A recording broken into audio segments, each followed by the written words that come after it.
This afternoon session is going to be focused on the plan giving exercise that we did in September.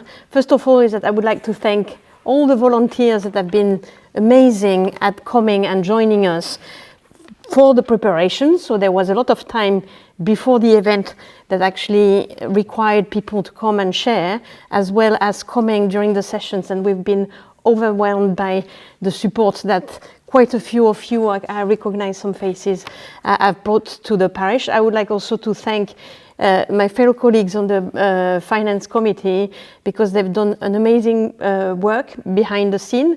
And you see me, but I'm actually the tip of the iceberg. And there are lots of people there. There are actually a few people here that are part of the finance committee that have been critical in making that campaign live, but there are also other people that couldn't attend today that have been contributing. So I would like to also honor them tonight or this afternoon. On the plan giving, you may remember that in one of the sessions, I'm sorry because it's my printing today that I put it in my pocket, on week 2 there was a flyer with a lot of information, financial information about the parish. So I'm just trying to remind you what was explained there. It was a way to give the parishioners a view of the finances of the parish in 2022, because we were in 2023, so we could only know what had happened before. So it said last year, so 2022, the church and parish received an income on £337,000, 72% of which came from offertory receipts. However, despite the prudent management of expenditure overseen by the finance committee, rising costs drove this to 388,000. So with a shortfall of 51k or 15% of the income for the year.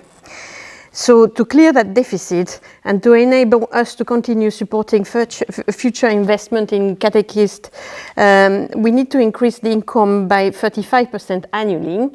So that was the assertion that were put in that flyer, and I'm just repeating that today because it gives you a bit of a background of what I'm going to tell you now. Without the support of the parishioner in helping us achieving that, our ability to continue to grow a sustainable spiritual center will diminish. So please consider this when considering how much you can afford to give within your means. So now I'm going to come to the conclusion of that plan giving. As a result of the plan giving campaign, we are projecting an increase of around 45k, which is exactly 15% in the offertory income through new and increased standing orders, donation portal and PayPal. So these are the means that were really pushed to support the donations for 2 reasons. First is that they trigger the gift aid that adds an extra 25%, and then it's a regular income that people don't have to think about, and it's more stable for the parish. So this projected figure includes gift aid.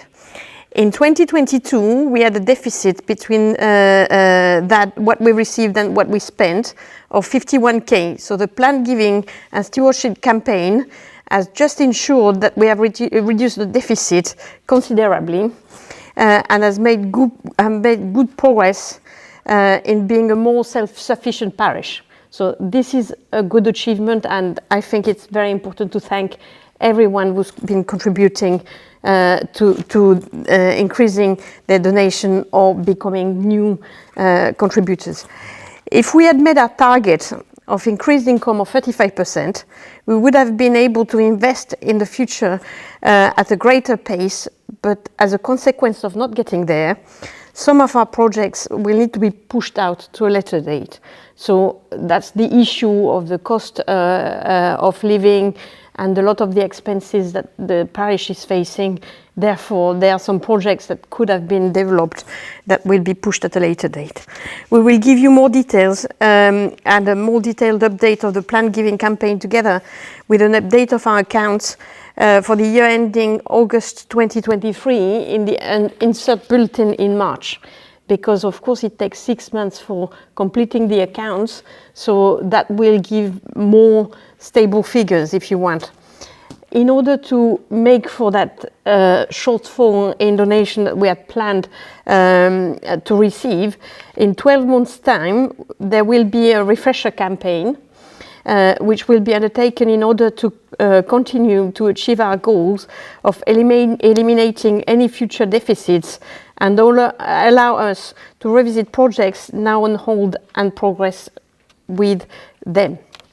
So I would like, on a personal note, to thank everybody who's been amazing at donating, because I know our life is, and it's quite difficult, but as a matter of fact, the parish is doing a lot of work, and the funds that are being required are actually very helpful for the life of the parish.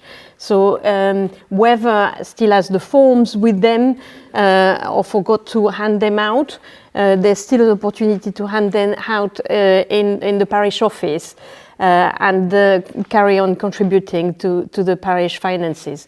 So thank you very much to all of you, and I'm available, as are my colleagues and Father Ambrose, for the question and answers. Thank you. Just before Betty goes, yes.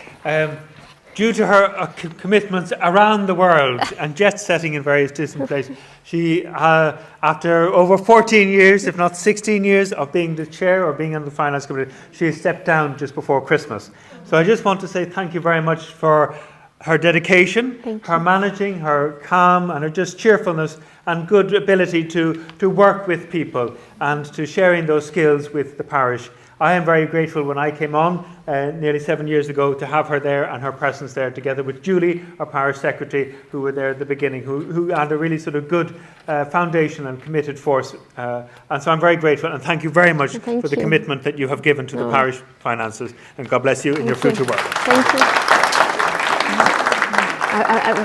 Thank you, but I think we didn't do much as a parish finance committee. A lot of work was prepared by the parish anyway, and the parish priests are amazing in trying to manage skills which are not necessarily their core activity normally. So I think we have to be humble and recognize that. Thank you.